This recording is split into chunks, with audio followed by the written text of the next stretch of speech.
but I had passed on both of those multiple times. So Well, they just weren't what I was looking for. Yeah, Roger. Good evening, Mr. President. Looking good. I think in November for re-election, we should have a debate. it has to be better than the one that was on Tuesday. You bring your own turned. You'd bring your own turned baseball bat. They did not set the bar very high. Sanchez, Taqueria, I don't remember the Taqueria. I don't think I do. You remember Sanchez and I'll remember Taqueria. Okay.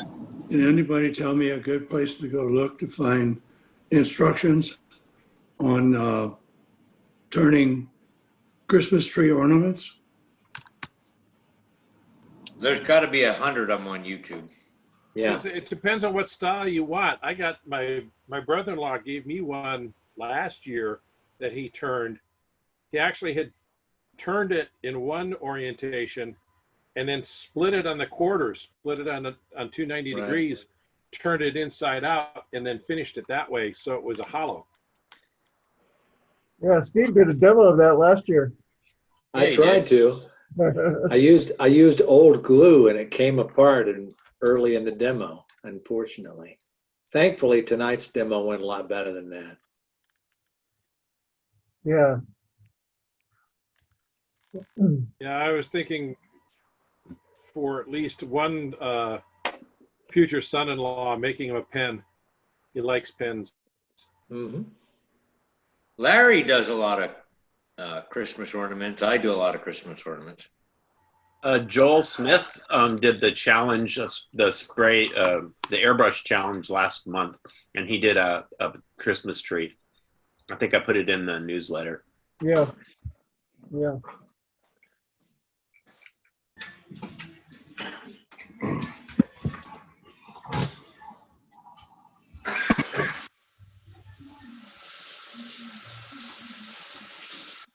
Yeah, turning ornaments is something I'm not sure whether I put that before or after the pens.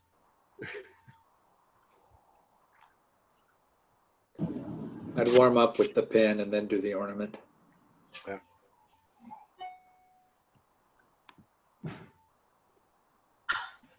Never turned a pen. Is it hard?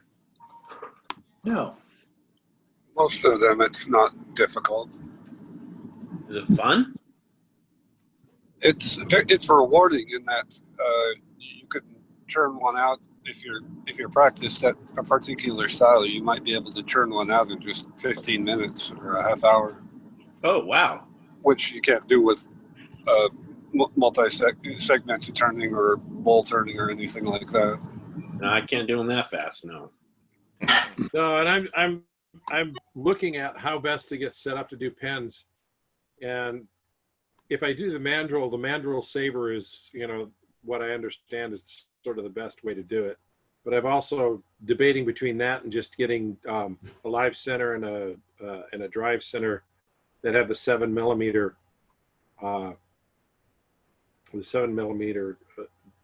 barrels on it. I have a couple of. I use a Mandrel Saver when I make mine, but don't tighten it too tight. Yeah. I just went to a Mandrel Saver. I had just a regular Mandrel, and like Alex said, I guess I tightened it up too tight and bowed it. So now I use a Mandrel Saver because I don't have to use as much pressure. Pardon my ignorance. What is a Mandrel Saver? It goes in the tailstock and supports the other end of the mandrel, so you can use your tailstock to tighten it up. Yeah, the Instead of a knot. mandrel goes into the center of it. It's got a hole that the mandrel fits in. So basically, it replaces the knurled knob on the mandrel. You can use the knurled knob too if you want. Yeah. Actually, one of our members, Jim Titus, I talked to him on Saturday. He has a goal of making 100 pens for there was an airplane crash that I'm not remembering the whole thing he told me, but a number of members of his outfit were involved in that, and he has a goal of making 100 of those pens. He said, I offered to see if he wanted to have the club work on the project with him. And he said he'd think about it and let us know. So we may have another community service project ahead of us to make pens for his goal. Okay, who's for the mandrels? Who's got good ones? I never know when I go out looking on the internet who's got the good stuff and who's got the cheap knockoff stuff. The most recent one I got from Penn State, and if you put you're a member in Northwest, so you get 10% off. Yeah. No, Penn State stuff is okay. It's not Harbor Freight stuff. No. Yeah, I would. Harbor Freight is good for something that's disposable, like disposable gloves for finishing. It doesn't have a power switch. Actually, I found when I get my gloves for finishing, I get them at the restaurant supply store. Oh, those real thin ones? I guess they're called Food Saver now. Yeah, the nitrile or vinyl. Nitrate. Yep. My mandrel came from Rockler, and it served me well for years, and they give us the same 10% discount. Yeah. Yeah, I don't know if I don't know for sure that Rockler has the Mandrel Saver, if that's what you're looking for. I don't know for sure. I was looking at a kit that came with pretty much everything you needed. It had the Mandrel Saver, the Mandrel, the 7mm drill, and the end Barrel trimmer. Yeah. I got my Mandrel Saver through Penn State. Yeah. Yeah, I've seen him in the craft supplies catalog too. And then, of course, you got to buy a different set of mandrels for every doggone pen you make. Yeah. Is it the mandrels or is it just the bushings that go with it? The bushings. Yeah, because some of the kits, buy 10 of them and we'll give you the bushings to go with it. Yeah. Look like it might be a way to get started and give me some practice pens before I make the one that's going to be given.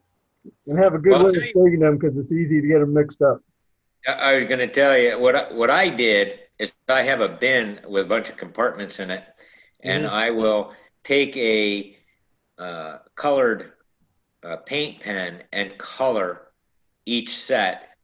So I have I have the legend on the lid so that each color represents what pen mandrel kit it is, because what bushing kit it is, because like Roger said, you get them mixed up. And I mean, I have a set of calipers, but who wants to sit there and measure every doggone one of them when you're making a pen? Yeah, until I make a fancy setup like that, snack Ziploc bags work real well with the label on the outside and the bushings on the inside. I tried using 35mm film canisters. I thought they'd be perfect, but boy, I had a hard time finding film canisters in the 21st century. They went away about 15 years ago. When the digital really caught on, the only people that had the canisters anymore were either people like me who had an old darkroom and just hadn't gotten rid of it yet, or the professionals who were still buying portrait level film, but they would not be 35. That would be the 110 format. But check on eBay because they have a lot of that kind of stuff. Pretty cheap. Well, a lot of it's been used now for like hobby-based decoration. Gee, I found this pile of canisters, so I'm gonna make a Christmas tree out of it or something. Oh no.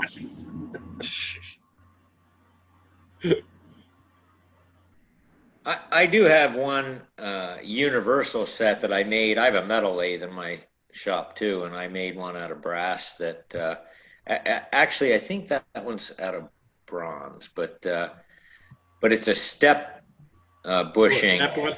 Yeah.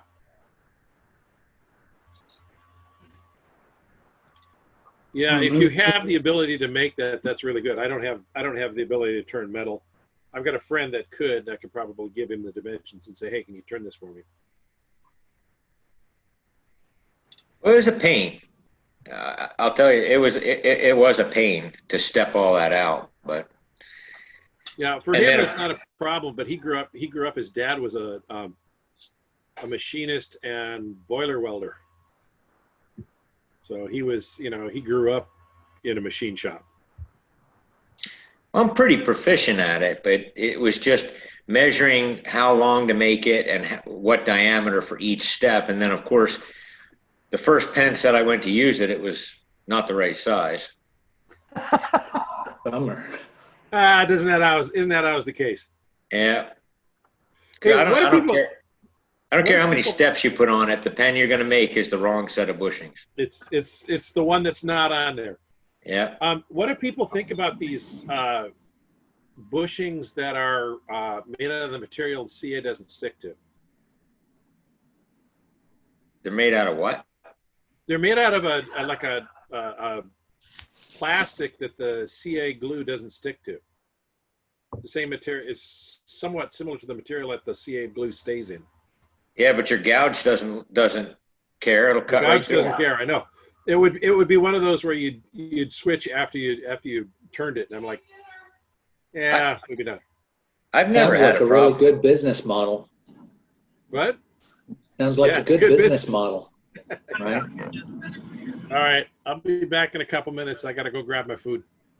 That question about plastic bushings reminds me. I was going to ask you, Bill.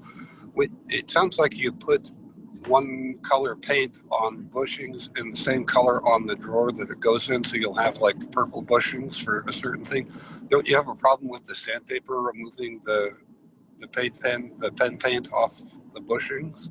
No, When you're sanding on the lathe.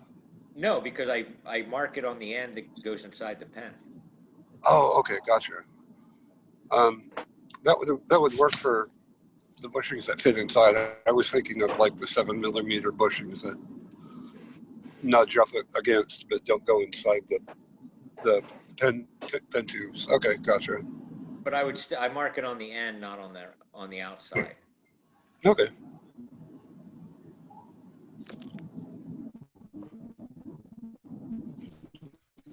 Welcome, Dale. Good to see you. Hi, Dale. Hi, Arnie. Hey, good evening. Evening.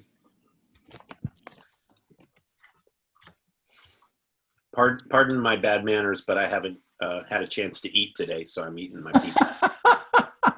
I'm in the same boat, but I'm going to wait till after the meeting. Wait a minute, that's 9 o'clock.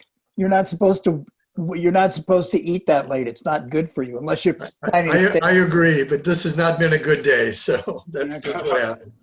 So I have a weird side comment. I had a large limb break off a big leaf maple, and I have a funny crotch piece that's like 12 inches in diameter and 7 inches thick, which is way too big for me to do anything with.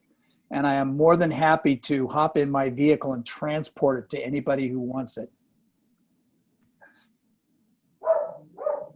It's 12 inches in diameter, you said? Yeah, it's 12 inches across and about 6.5 inches thick. If I trued it up for you, and do you think you could fit it on your lathe then? Oh, yes, I definitely could fit it on my lathe. But you've got to remember my skill level is such that it would be, I need it next year after I've had a chance to become somewhat more proficient. Or actually, I know what I can do. I can take it to, who's invited me to over his shop. That would be the way to do it. So, yeah.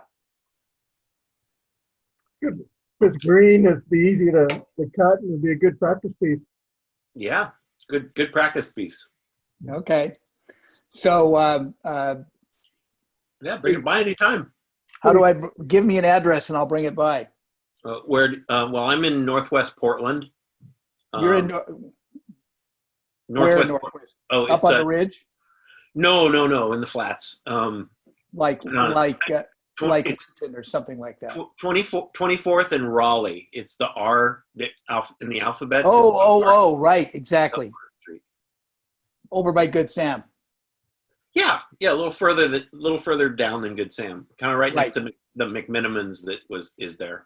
Okay, address. Hey, look, there's Larry Click. 2417 2417. Northwest Raleigh. Yeah. It's the house with the really big sycamore out front. It's like the biggest tree on the block. Can't miss it. Okay. When's a good time? Next week, anytime.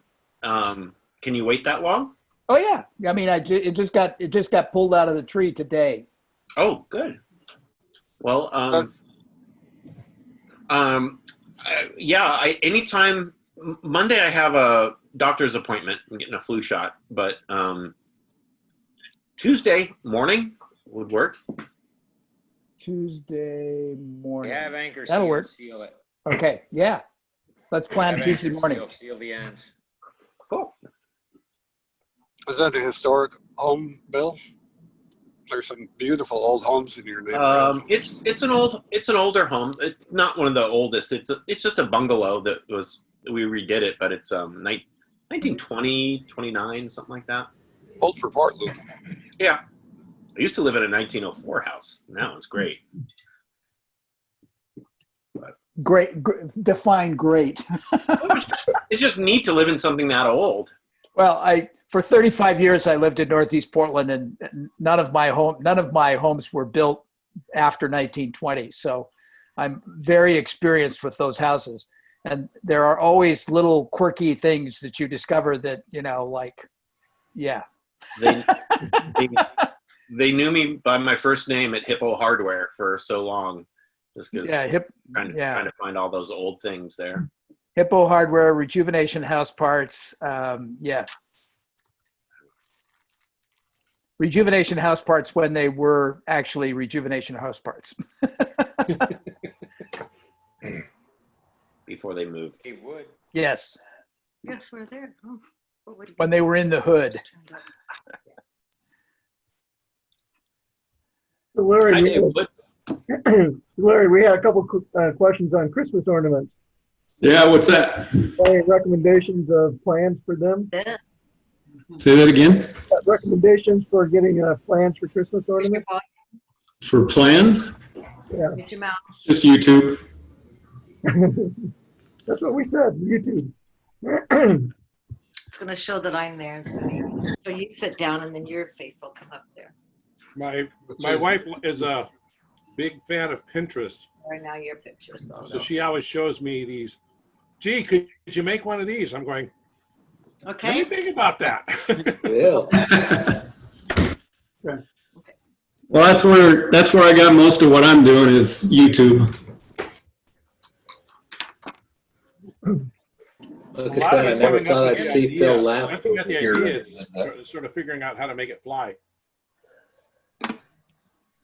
Never thought I'd see Phil lap on his computer. Oh, there you go. It says Nancy, though. I don't know what I did. Thanks to Nancy. Yeah. Nancy lost a lot of her hair. Are you saying that Phil is using an abacus? He might be. It's my speed.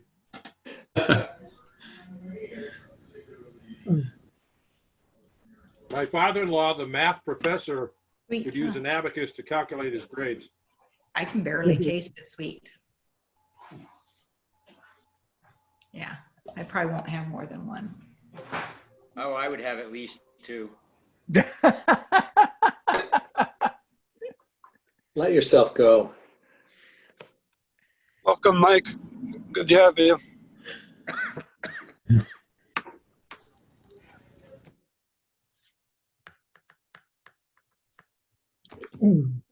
Probably be nice and turn off the video so you don't have to watch me eat.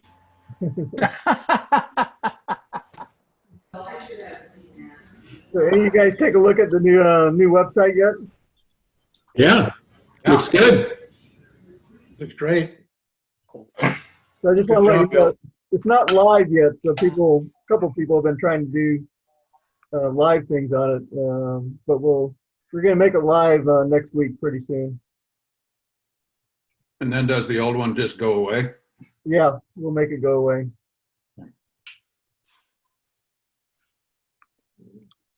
So does that mean we'll have to use the new password we put together? Yep. Yeah. It means I have to remember it. Gotta have a I password. mean, those of us that haven't done it have to create one. You just request there's a link. I sent out a link for resetting your password. I'll have to go find it. Or just go to the website and say forgot password and it'll do the same thing. Yeah. Okay, so forgot password will get you there. Okay. Yeah. Yeah. Does it restrict you to not using the last one you had? No, but it's probably a good idea when we make the change. That'd be a good idea. Hi, Jim. Shuffle. I was watching I saw how long does it take somebody to crack a password?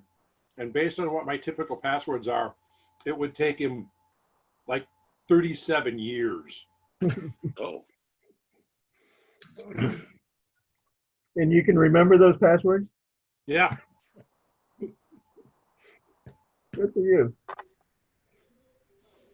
Well, my daughter, who works in IT security for a big bank, says everybody uses phrases. Don't do that anymore because they've got programs now. The crooks have got programs that can put phrases together and extrapolate what your theme might be. And so she says, just do random numbers. Actually, you can do it based on physical location of keys on a keyboard. Just do a pattern on the keyboard. You don't have to remember it. You just have to remember the pattern you went. Hadn't thought of that. What? Never thought of that. I don't know that I would remember the pattern. This is what Dashlane is for. Yeah.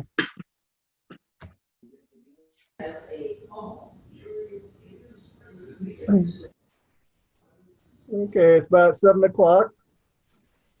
Oh, it is. Yeah.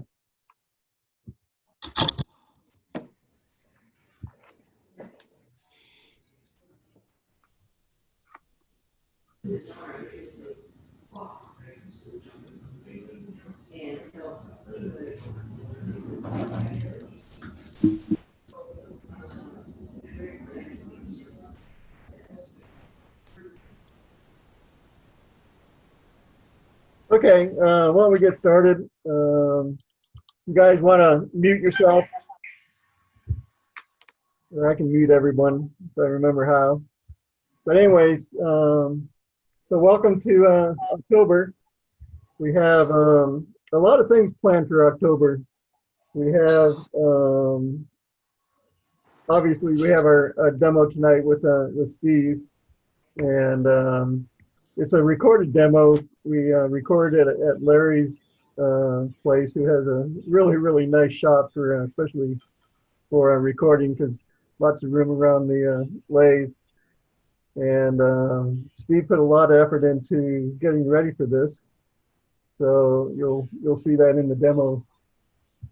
Our next event we have on Saturday the 17th, we have our next version of Turning Talk. So for those of you who have not joined those before, the discussions are all over the place. We talked about pretty much everything that you can think of, and they are recorded, so you can get access to them from the website. Hi, Tom. And then we have our first attempt at doing classes.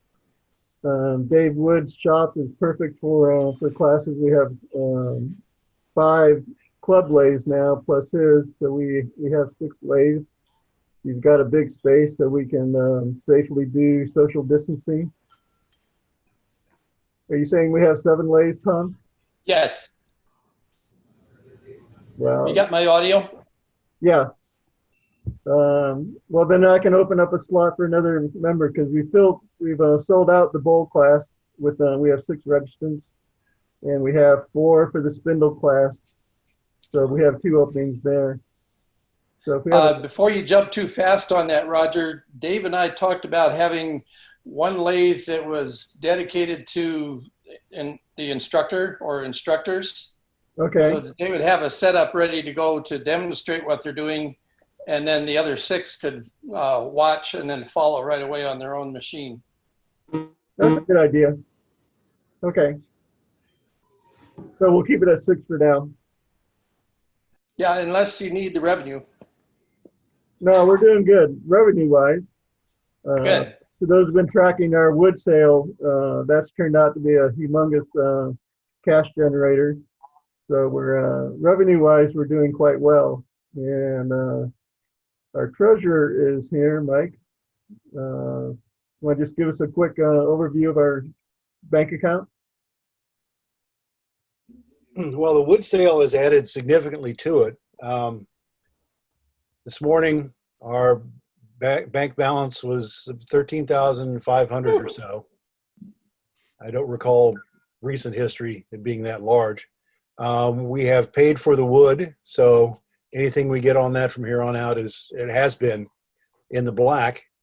And yes, we're in pretty good financial shape. Thank you very much. Good.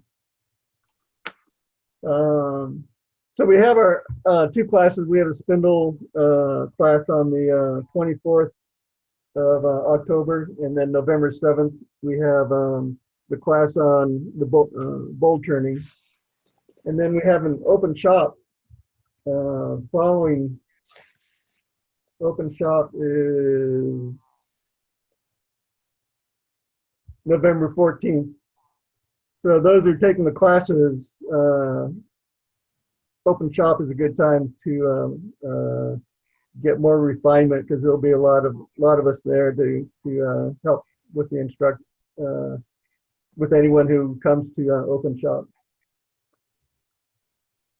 Okay, we have any new members tonight. I think all the faces are pretty familiar. One thing that, so the next on the agenda is show and tell. And one thing Bill and I talked about this morning is we're not getting a lot of people sending in their photos for show and tell. So I just want to encourage everyone to send us your work, and Bill will put it in the newsletter and display it. So Bill, I'll turn it over to you to show what you got. Alrighty, would you like to do the challenge first, the Burl, turning a Burl first, or challenge, or would you like to do show and tell? Do the challenge. Challenge, all right. Well, we've got a few. Let me share my screen.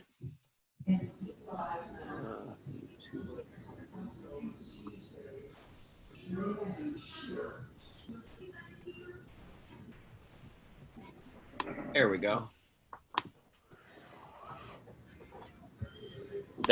Is that working? Not yet. There you go. Okay. Okay, great. Well, this first one is Jim Shuffle. Are you there? Yes, I am. This is a nice Burl vase. Do you want to talk about it a little bit? Okay, it's madrone. It's small. It's about 1.8 diameter by 3.9 tall. It's a little fatter at the bottom than what I would like looking at it now, but it's too late to change that. And then the wall thickness is a little bit thicker than what I wanted. However, my hollowing tool is just too big to deal with something that has that big a slope on it, on the face there. So it turned in a lot of air. And so I stopped and then decided it's good enough. But see, it's got a lot of inclusions in it. It's also got a lot of cracks.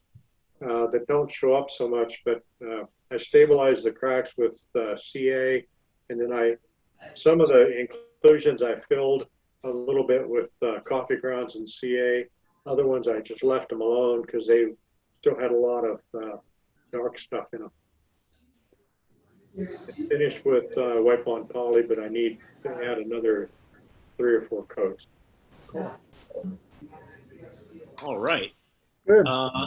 Next up is Mike Porter's. Is Mike here? I didn't see him. Well, I have a confession to make. He sent me those.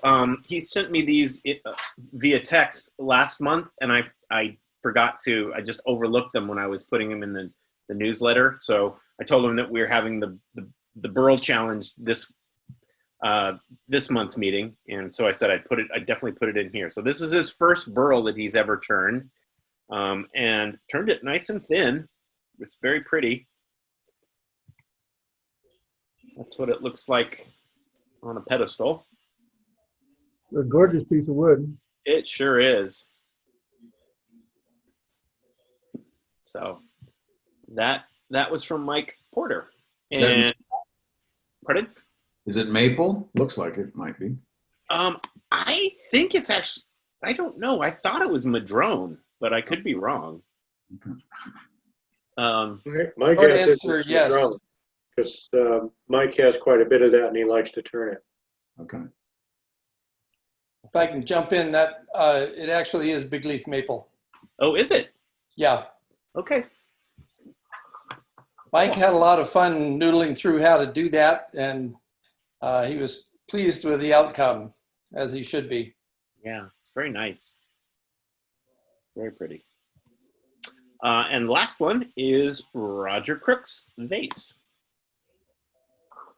So I did this a while ago. That's one of the nicest Burl pieces I had. And I had it for a while, didn't know what to do with it. And Tom Willing actually had a piece that was not too different from this, and gave me the idea of doing it this way. The bottom there is carved out and then blackened with actually I forget what I used to blacken it with, to be honest with you.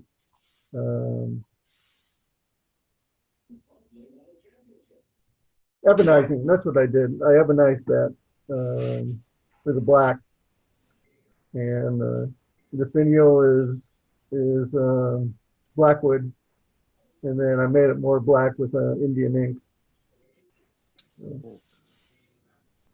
Very Anyway. nice. Cool. So those are the 3 pieces for the challenge. Hey, Bill, this is Dean Newell. I had emailed you something this afternoon. Yeah, was that for the challenge or was that for show and tell? Well, it was Burl, so I don't care. Oh, yeah. Sorry, it is. And that's quite all right. We can do it in show and tell. It ain't gonna win no challenge. Yeah, I'll show that one first. We'll just get there. That's fine. Okay. Let me start unsharing. Why am I not seeing my unshare? Yeah, you're still sharing. Yeah, I'm trying to figure out why I don't have any controls over my sharing. I think you're in the wrong window. So go to the top of that, where you are. It says View Options.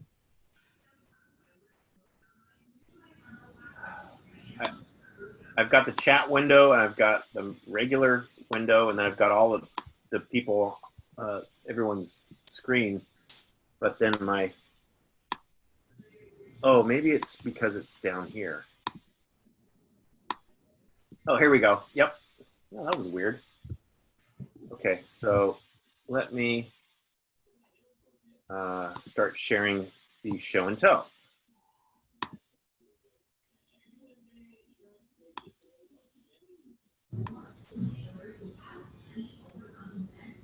Is that showing? Yep. That's me. Good. All right, Dean. This is Dean So- submitting to both show and tell and to the challenge. That's kind of a clunky piece. I actually had that Burl sitting on top of a lamp that I had made. Never really finished it. My wife thought that the lamp looked a little too phallic, so I parted off the Burl top and then hollowed it out, as you'll be able to see in the next picture. Kind of proud of myself in that I got that hollowed out to about 1/4 inch thick, which in my case is pretty darn good. I used a piece, as you can see from the top in there, I used a piece of plum on the top, but I badly damaged the top of it. So I just, in a haste earlier today, I had glued on another piece of wood on there and made the knob real quick. A little clunky, but so I think what I'll probably do is, because I like the bowl so much, I'll make a new top for it. But alas, that's my attempt at a Burl lidded bowl. So How big is the bowl? it's about 5.5 to 6 inches, I believe. Okay. It's a really pretty burl pattern and very different than the other ones. This has got like horizontal stripes on it. Yeah, I thought it was a pretty piece too, which is why I wanted to put it into that lamp. But as I said, my wife thought I needed to either hack it down because it was too phallic. Yet I didn't want to just take away all the wood, so I just parted the thing off and repurposed it. Good job. Thank you. And now, a last-minute entry from Tom Willing is a Burl box as well. Tom, you want to talk? Had to unmute myself. This is a piece I actually made back in February, so maybe it doesn't qualify, and certainly doesn't qualify for the competition, it being so late, but a really nice piece of silver maple burl with all kinds of compression and swirly stuff in it. Turned out very, very handsome. It's about 12 inches in diameter, and it has a tray built into it for a jewelry box. Nice. Is that green? Is that like staining on it or something? At the bottom? Yeah. Whoop. I just lost, there we go. It is blue spalt. Right along the bark. Cool. How'd you make the finial? Carefully, hand carved at the top. So it is hand carved. It's not off-centered, turned or anything. No. Nice. Very nice. Is the lid out of the same blank as the bottom? It's out of the same tree, but not out of the same blank. Really pretty. Beautiful, Tom. I like how the lid kind of follows the sides of the bowl. That was intentional, and it was a challenge. I had to work at that. It's nice. You did a good job. Thank you. Did you consider putting the lid on it and on the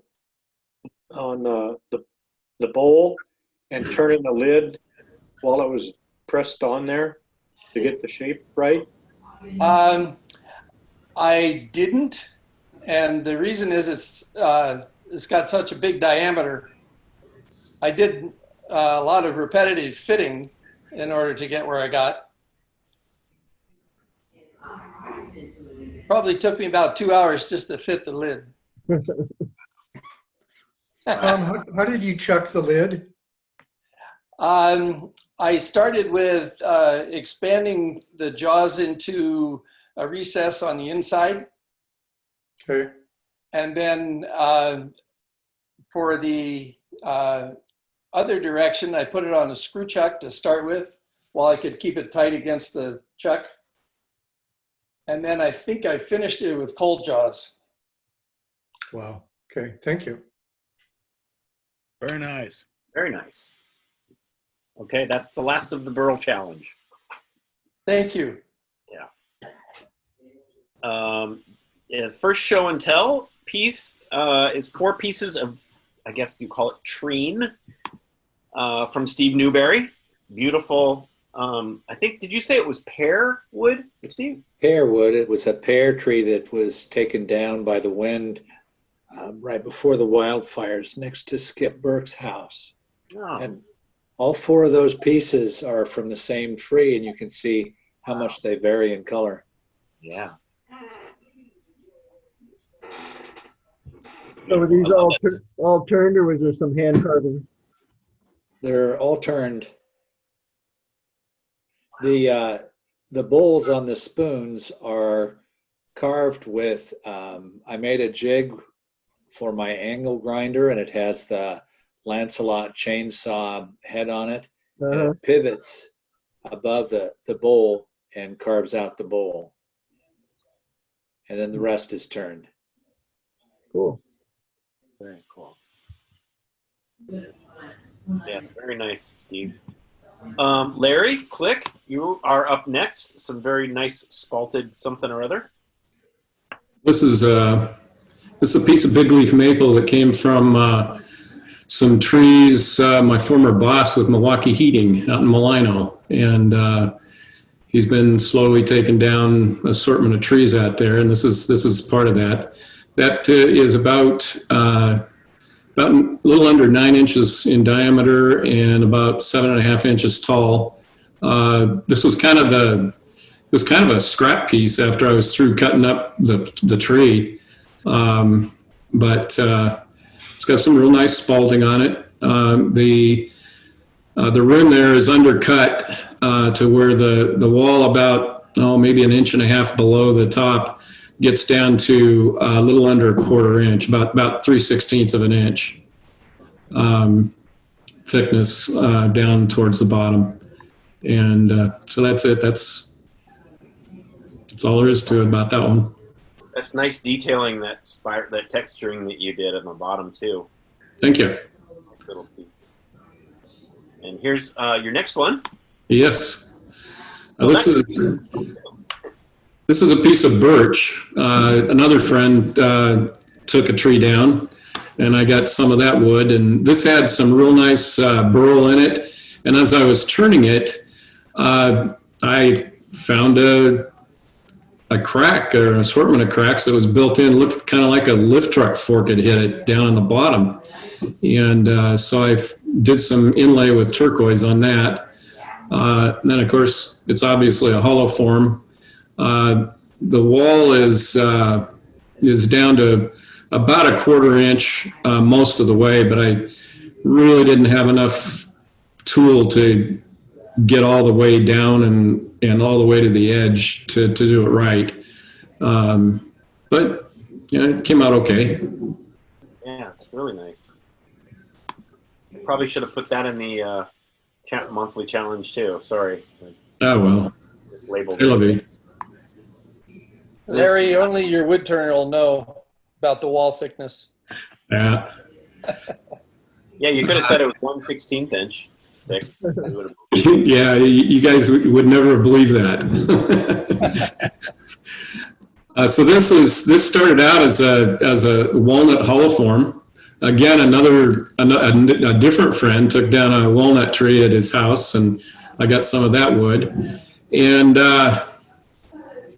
that famous one last cut? Well, I was literally on that one last cut, and I chunked the rim and launched it across the garage. And but I just hate throwing a piece of wood away.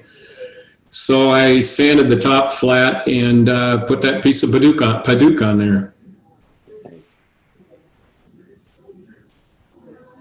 Very nice. Dude, that Paduk might be a little out of scale there. It looks a little clunky sitting on top of there. It's like a beret. Yeah. Okay. That is it for show and tell. Good job, guys. Yeah, great job. So I encourage everyone to send your pictures in to Bill as early as you can, and you'll get them in the newsletter. Yeah, definitely. Okay, stop my sharing. And Okay, Steve. Where are you, Steve? There you are. I'm here. Okay, so we have Steve's video here. Got it queued up, and basically we have the chat window open that Bill's monitoring. So anyone has any questions or anything, you can do it that way, or just interrupt, unmute yourself and ask questions. I'm sure Steve would love to have questions during the demo. And we'll stop it periodically and just see if there are any questions. So, there we go.